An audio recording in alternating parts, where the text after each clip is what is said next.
కాసేపట్లో రాజకీయ పార్టీలతో ఈసీ సమావేశం కానుంది.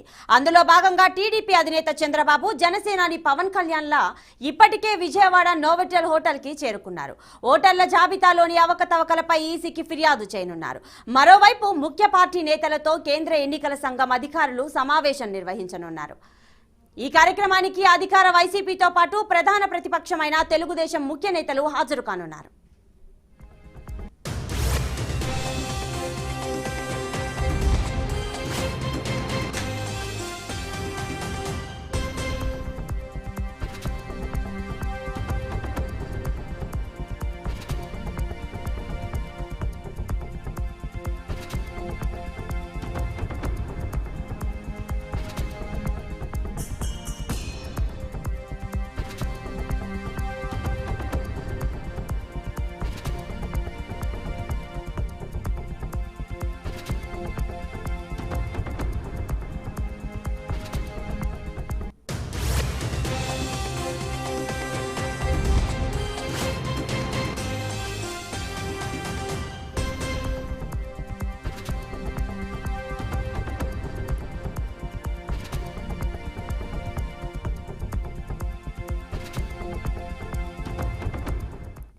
మరి కాసేపట్లో ఈసీ బృందాన్ని కలవనున్నారు చంద్రబాబు మరియు పవన్ కళ్యాణ్. మరి దీనికి సంబంధించిన పూర్తి డీటెయిల్స్ మా ప్రతినిధి శ్రీనివాస్ అందిస్తారు.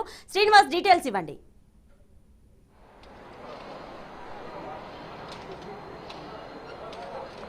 విజయవాడ నోవెటల్ హోటల్కి తెలుగుదేశం పార్టీ అధినేత చంద్రబాబు నాయుడు, అదేవిధంగా జనసేన పార్టీ అధినేత Pawan Kalyan, CPI CPM party నేతలు చేరుకోవడం జరిగింది. మరి కాసేపట్లోనే కేంద్ర ఎన్నికల కమిషన్ తోటి ఆంధ్రప్రదేశ్లో ఉన్నటువంటి రాజకీయ పార్టీలకు సంబంధించి రాజకీయ పార్టీలు భేటీ ప్రారంభం కానుంది. ఇప్పటికే చూసినట్లయితే కనుక ఈ రాజకీయ పార్టీలకు సంబంధించినటువంటి భేటీలో ఆంధ్రప్రదేశ్ నుంచి ఉన్నటువంటి సమస్యలు ఏవైతే ఉన్నాయో, రానున్న ఎన్నికలకు సంబంధించినటువంటి ఏవైతే నకిలీ ఓటర్లు, అదేవిధంగా డబుల్ ఎంట్రీ ఓటర్లు, ఇట్లాంటి విషయాలన్నిటిపై కూడా కేంద్ర ఎన్నికల సంఘానికి ఫిర్యాదు చేయడానికి కూడా రాజకీయ పార్టీలు సిద్ధం కావడం జరిగింది. ముఖ్యంగా చూసుకున్నట్లయితే గనక ఆంధ్రప్రదేశ్ లో రానున్న ఎన్నికలకు సంబంధించి, అసెంబ్లీ పార్లమెంట్ ఎన్నికలకు సంబంధించి పూర్తి స్థాయి కసరత్తు సిద్ధమైందని చెప్పవచ్చు. ఇప్పటికే రాష్ట్ర ఎన్నికల కమిషన్ కి అన్ని రాజకీయ పార్టీలు గతంలో ఫిర్యాదు చేయడం జరిగింది. మరలా ఈ రోజు కేంద్ర ఎన్నికల సంఘం భేటీ ఉన్న నేపథ్యంలో ఆంధ్రప్రదేశ్ లో ఉన్నటువంటి Telugu Desam, YCP, Janasena, BJP, Congress, CPI, CPM ఇలా ఎన్నికల సంఘంతో గుర్తింపు పొందినటువంటి అన్ని పార్టీలకు సంబంధించినటువంటి నేతలకు ఆహ్వానాలు జరిగింది. వారందరూ కూడా ఈ రోజు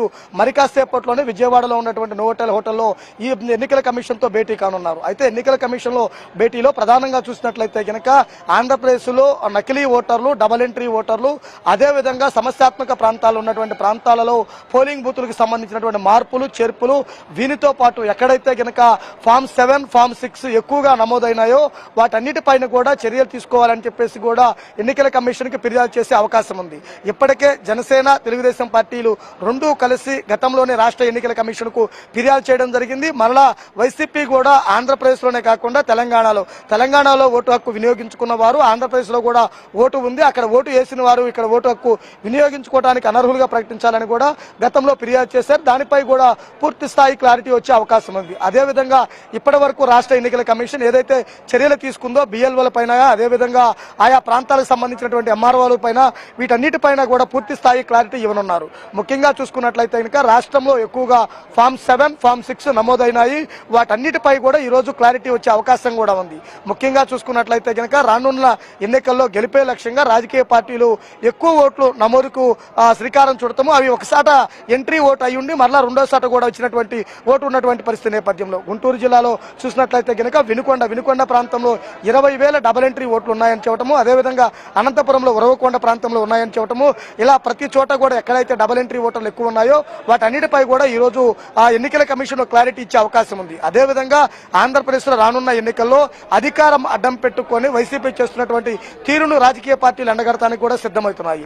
ఇక ముఖ్యంగా చూసుకున్నట్లయితే కనుక రానున్న ఎన్నికల్లో వాలంటీర్ వ్యవస్థను ఎన్నికలకు దూరంగా ఉంచాలని, అదేవిధంగా విలేజ్ సచివాలయం, గ్రామ సచివాలయం, వార్డు సచివాలయాల్లో పనిచేస్తున్నటువంటి ఉద్యోగులు ఎవరైతే ఉన్నారో వారందరినీ ఎన్నికలకు దూరంగా పెట్టే విధంగా రాజకీయ పార్టీలు ఫిర్యాదు చేయడానికి కూడా సిద్ధమవుతున్నాయి. అంటే వైసీపీ పార్టీ అధికారంలోకి వచ్చిన తర్వాత వీరందరికీ ఉద్యోగాలు ఇచ్చిన నేపథ్యంలో వాళ్ళు ఆ పార్టీకి సానుభూతిగా ఆ పార్టీకి సంబంధించినటువంటి మేలు చేసే విధంగా ఉంటారు కాబట్టి వీళ్ళందరినీ ఎన్నికల విధులకు దూరంగా ఉంచే విధంగా ఏర్పాటు చేయాలని చెప్పేసి కోరే విధంగా కూడా అవకాశం ఉన్నటువంటి పరిస్థితి కూడా ఉండడం జరిగింది. అయితే కొద్దిసేపటి క్రితం తెలుగుదేశం పార్టీ అధినేత చంద్రబాబు, జనసేన పార్టీ అధినేత పవన్ కళ్యాణ్, సిపిఐ సిపిఎం నేతలు హోటల్కి చేరుకొని లోపలికి వెళ్ళడం జరిగింది. మరి కాసేపట్లోనే మీటింగ్ ప్రారంభమవుతుంది. మీటింగ్ ప్రారంభం తర్వాత పూర్తి విషయాలు అందించడానికి కూడా మీడియా ముందుకు కూడా రాజకీయ పార్టీ నేతలు వచ్చే అవకాశం కూడా కనపడుతుంది. Right, thank you Srinivas for the details.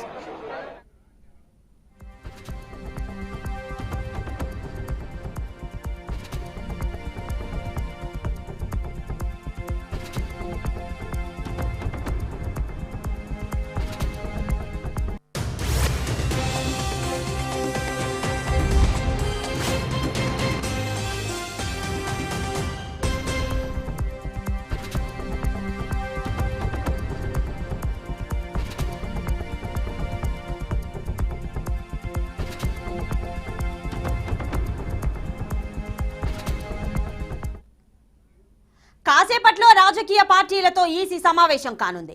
అందులో భాగంగా టీడీపీ అధినేత చంద్రబాబు, జనసేనాని పవన్ కళ్యాణ్లు ఇప్పటికే విజయవాడ నోవోటెల్ హోటల్కి చేరుకున్నారు. ఓటర్ల జాబితాలోని అవకతవకలపై ఈసీకి ఫిర్యాదు చేయనున్నారు. మరోవైపు ముఖ్య పార్టీ నేతలతో కేంద్ర ఎన్నికల సంఘం అధికారులు సమావేశం నిర్వహించనున్నారు. ఈ కార్యక్రమానికి అధికార వైసీపీతో పాటు ప్రధాన ప్రతిపక్షమైన తెలుగుదేశం ముఖ్య నేతలు హాజరు కానున్నారు.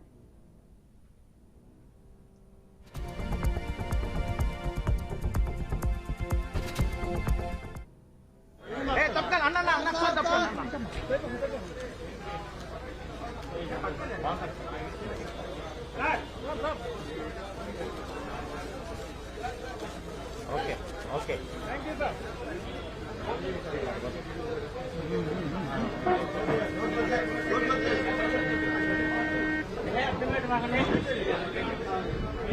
कुछ तब तक बोलो तो सेक्रेटरी सर बाबू गाరు सर सर ए तब तक అన్న అన్న सर तब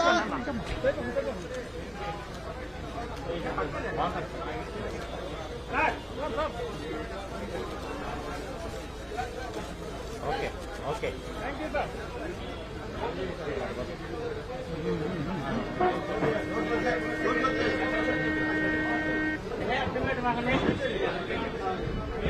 कुछ तब तक बोलो तो सेक्रेटरी सर बाबू गाరు सर सर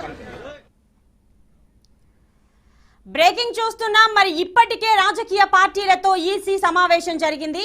మరి అందులో భాగంగానే ఇప్పటికే చంద్రబాబు నాయుడు మరియు పవన్ కళ్యాణ్ కూడా ఈసీ బృందాన్ని కలిసినట్టుగా తెలుస్తోంది. ప్రధానంగా అయితే ఓటర్ల జాబితాలోని అవకతవకలపై ఈసీకి ఫిర్యాదు చేయనున్నట్టుగా తెలుస్తోంది. మరోవైపు ముఖ్య పార్టీ నేతలతో కేంద్ర ఎన్నికల సంఘం అధికారులు సమావేశం నిర్వహించారు.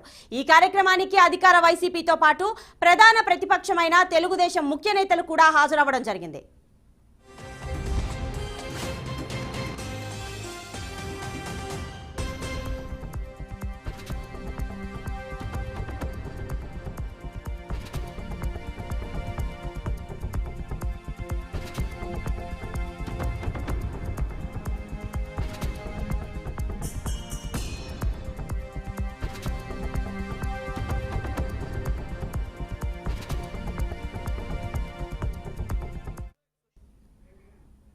ఢిల్లీలో